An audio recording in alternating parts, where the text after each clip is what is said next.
Pemirsa Intens Investigasi, dunia hiburan lagi-lagi dikejutkan dengan adanya kabar perceraian dari pasangan selebritis, di mana kali ini datang dari pasangan Anji Manji dan Wina Natalia.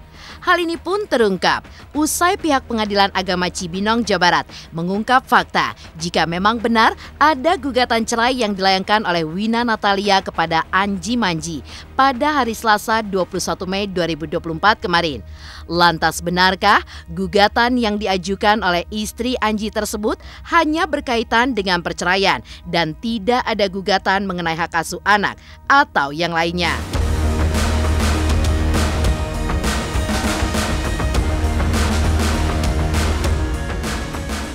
Seperti apa pula Anji yang masih belum muncul ke publik untuk klarifikasi.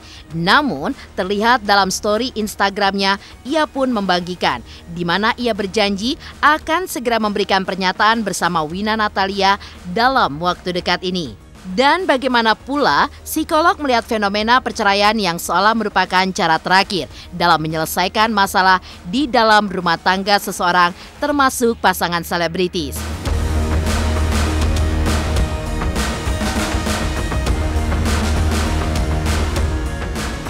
Di sisi lain, seperti apa pula Anji yang juga sempat terjerat kasus narkoba pada tahun 2021 lalu.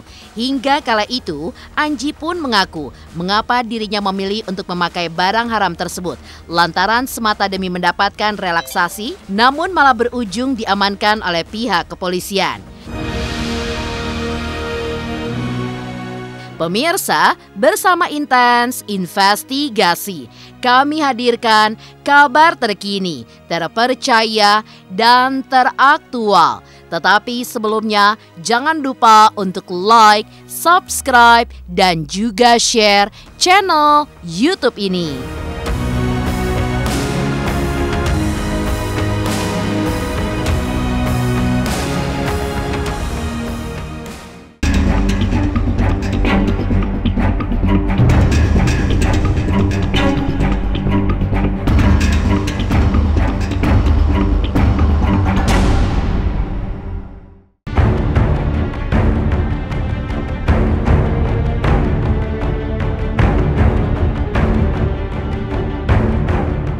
Kabar digugat cerainya musisi Anji Manji oleh sang istri Wina Natalia di Pengadilan Agama Cibinong seolah menambah ramainya pemberitaan mengenai konflik yang terjadi di dalam rumah tangga kalangan selebriti yang berujung perceraian.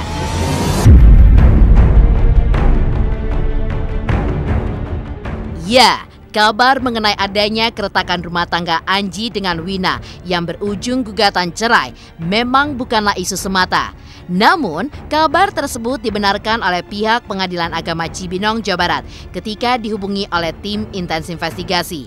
Di mana dalam pengakuan dan pernyataannya tersebut, pihak Pengadilan Agama Cibinong mengaku bahwa Wina Natalia telah mendaftarkan gugatan cerainya ke Pengadilan Agama Cibinong pada Selasa 21 Mei 2024 kemarin lewat kuasa hukumnya secara e-court atau secara online. Tentu saja kabar ini pun mengejutkan publik lantaran Anji dan Wina dikenal pasangan selebritis yang harmonis hingga rumah tangganya pun adem ayem jauh dari kabar miring. Namun sayangnya di usia pernikahan yang masuk tahun ke-12, gugatan cerai justru terjadi pada rumah tangganya tersebut.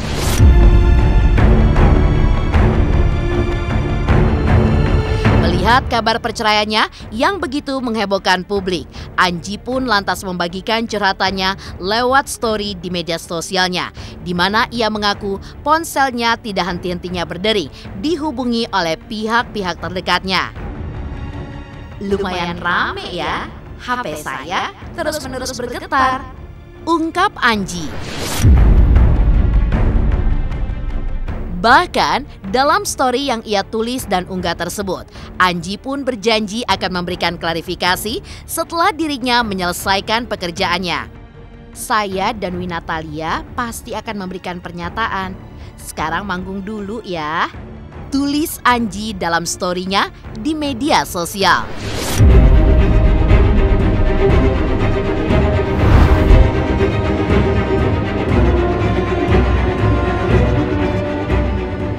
berdasarkan aplikasi yang kami punya, ditelusuri ternyata nama yang ditanyakan sudah terdaftar. Per hari ini didaftarkan oleh istrinya, ya, mengajukan gugatan cerai secara online dengan menggunakan kuasa. Betul, atas nama Wina, ya, berarti istrinya melawan Erdian Aji Oriantoro, ya. Kalau dibaca dari judulnya gugatan, hanya gugatan cerai saja, gitu ya. Jadi itu yang bisa kami informasikan. Dengan aturan perdamaian, ya, majelis hakim atau pengadilan wajib mendamaikan. Panggil Pak ya? Iya, dua-duanya harus dipanggil, gitu. Ketika dua-duanya datang, malah bukan hanya perdamaian oleh majelis hakim, dilanjutkan juga dengan mediasi. Karena persidangan, ya, jadi belum bisa kami sampaikan.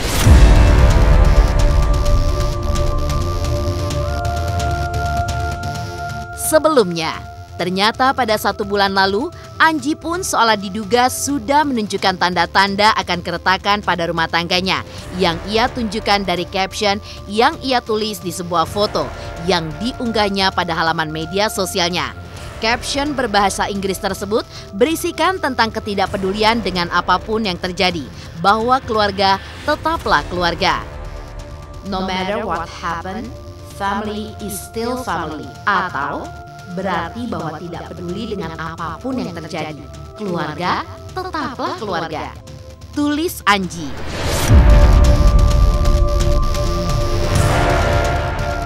Di sisi lain, psikolog pun juga melihat mengenai fenomena perceraian yang seolah menjadi salah satu pilihan dalam rumah tangga seseorang untuk menyelesaikan sebuah masalah berat.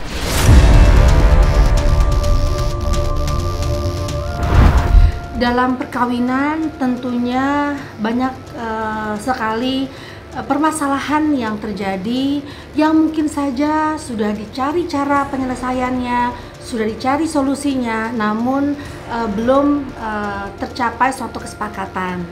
Nah, terkadang problema dalam perkawinan ujungnya adalah perceraian apabila segala macam cara solusi sudah tidak bisa lagi didapatkan, diperoleh, bahkan mungkin kalau dipertahankan perkawinan ini malah berdampak negatif, maka perceraian merupakan salah satu pilihan yang bisa menyelesaikan masalah walaupun ini tidak boleh secara emosional atau tidak boleh secara gegabah.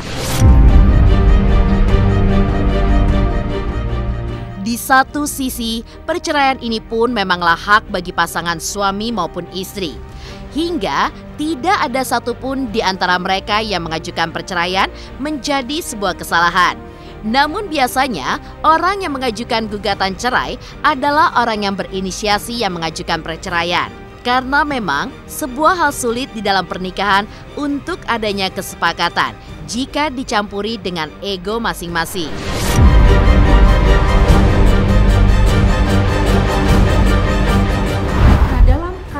Perceraian, baik suami maupun istri punya hak yang sama dalam mengajukan gugatan, baik itu oleh sang istri maupun oleh sang suami dalam mengajukan gugatan ke pengadilan agama. Tidak mesti siapa yang salah, siapa yang benar, tapi itu adalah hak, ya, bagi seseorang untuk mengajukan perceraian. Dan akhirnya nanti akan diproses, ya, di dalam pengadilan agama dan harus mengikuti step-step yang sudah ditentukan di sana. Kita tidak boleh menjudge seseorang kenapa perempuannya yang mengajukan, kenapa bukan laki-laki, karena tadi itu adalah hak, ya, dan bukan berarti yang mengajukan yang benar, yang tidak mengajukan yang salah. Itu tidak ada sebenarnya interpretasi seperti itu. Namun biasanya orang yang mengajukan, orang yang berinisiasi untuk melakukan perceraian, ya. Jadi tidak semua perceraian langsung masuk ke pengadilan dan langsung disidang, tapi ada mediasi untuk dipersatukan, dibicarakan kembali apakah mereka masih bisa bersama atau tidak. Harus dipikirkan matang-matang, masak-masak, jangan sampai perceraian itu secara emosional tanpa melihat dampak negatif di kemudian hari, apalagi mereka sudah punya anak gitu ya. Jadi dampak pada anak pun harus diperhatikan.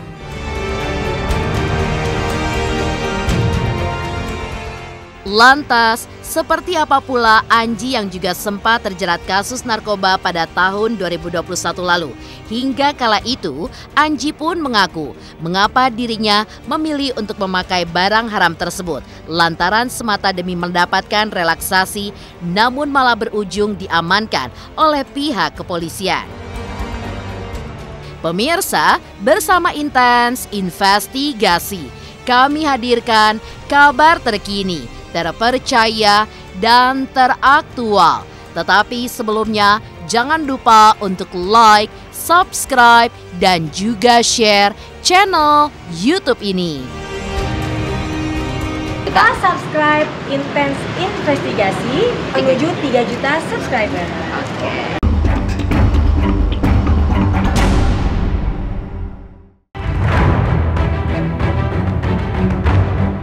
Pemirsa, musisi yang memiliki nama asli Erdian Aji Prihartanto itu pun juga sempat dirundung penyesalan atas kasus penyalahgunaan narkotika yang menjeratnya.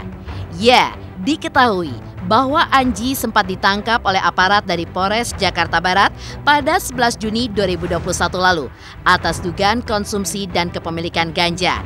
Kala itu, Anji yang ditetapkan sebagai tersangka terlihat memohon maaf dan penyesalannya di hadapan para awak media, hingga ia pun berharap bahwa dari kejadian tersebut bisa dijadikan pelajaran untuk dirinya dan juga seluruh masyarakat Indonesia.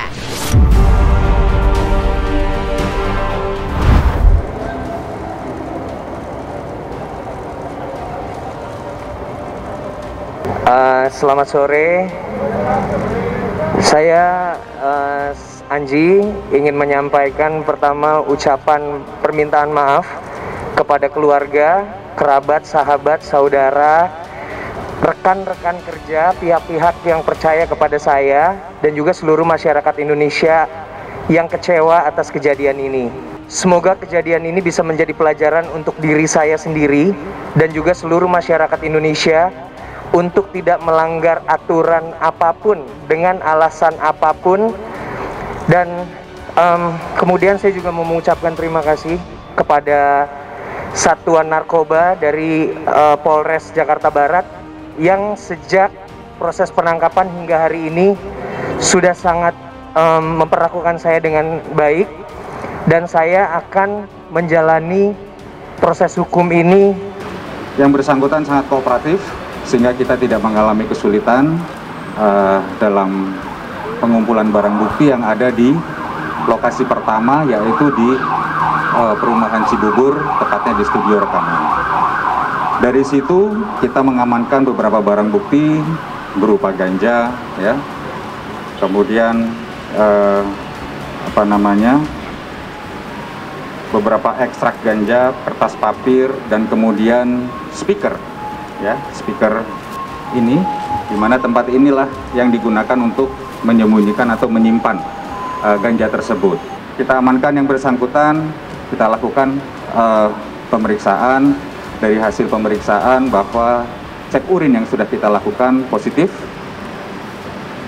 ya, positif THC.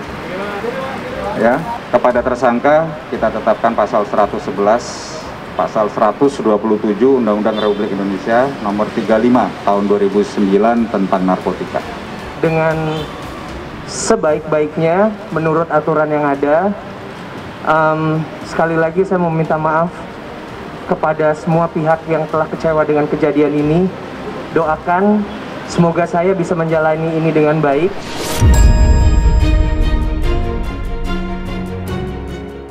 Wina Natalia yang kala itu juga terlihat mendampingi Anji hingga menjenguknya.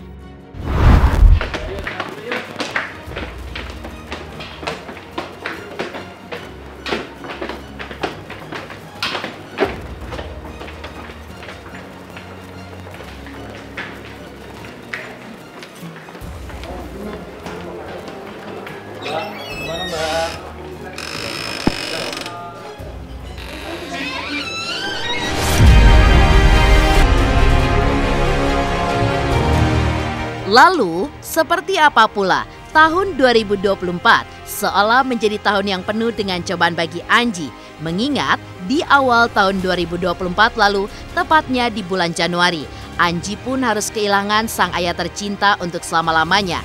Hingga di tahun ini pun, Anji harus terima digugat cerai oleh sang istri.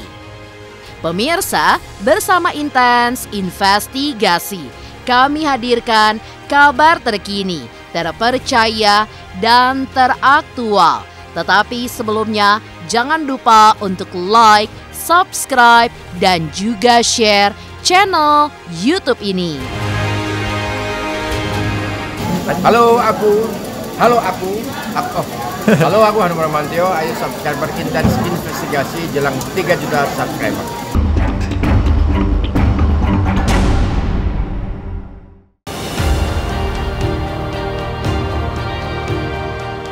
Ya, tahun 2024 seolah menjadi tahun yang penuh dengan cobaan bagi Anji. Lantaran tak hanya Anji yang harus digugat cerai oleh Wina. Mantan personel band Drive ini pun sempat mengalami duka yang cukup dalam atas meninggalnya sang ayah tercinta Hartio di usia 73 tahun pada 16 Januari 2024 lalu. Kala itu, saat ditemui oleh awak media, Anji pun mengungkapkan kronologi meninggalnya sang ayah, di mana almarhum pun diketahui tidak memiliki riwayat sakit. Namun beberapa waktu lalu mendadak terkena serangan stroke, hingga akhirnya harus dilarikan ke rumah sakit. Meski segala upaya sudah dilakukan oleh pihak medis, namun takdir pun berkata lain. Sang ayah pun akhirnya mengembuskan nafas terakhirnya beberapa jam setelah masuk rumah sakit.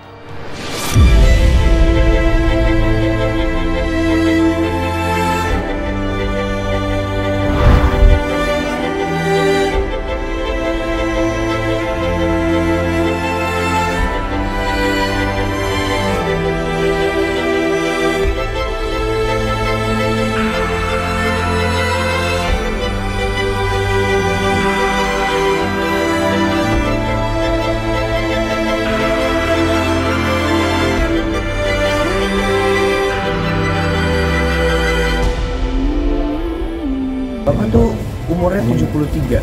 Sebenarnya Bapak tuh nggak sakit, cuma kecapean beberapa hari. Terus akhirnya yaitu Bapak keluar rumah, beberes rumah seharian itu. Terusnya di siang menjelang sore Bapak keluar beli makan, terus beliin mama makan, jatuh. Tapi nggak jatuh ke lantai itu ya, tapi maksudnya lagi di motor pegangan gitu, terus semua muntah. Langsung yang bawa motornya kebingungan, akhirnya ditaruh di situ, panggil adik, langsung dibawa ke rumah sakit. Jadi Bapak sebelumnya tuh tidak pernah terserang penyakit jantung atau stroke gitu, tapi kemarin langsung stroke.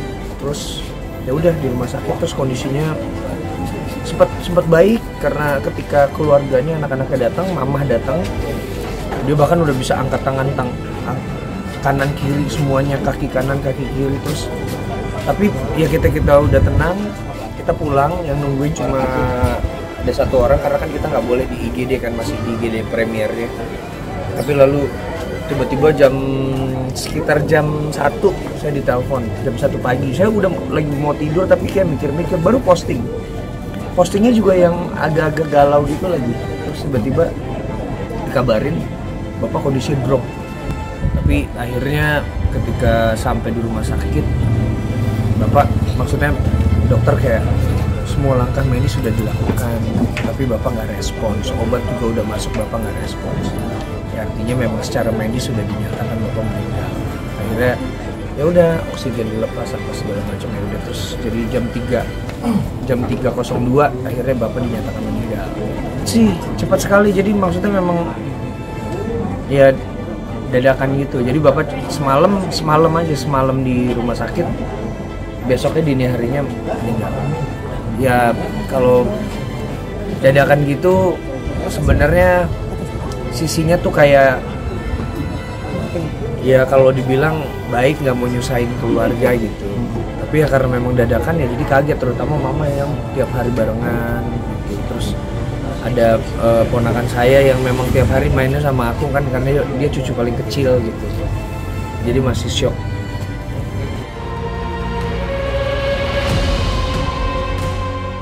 Pemirsa, bersama Intens Investigasi, kami hadirkan kabar terkini, terpercaya, dan teraktual. Tetapi sebelumnya, jangan lupa untuk like, subscribe, dan juga share channel YouTube ini.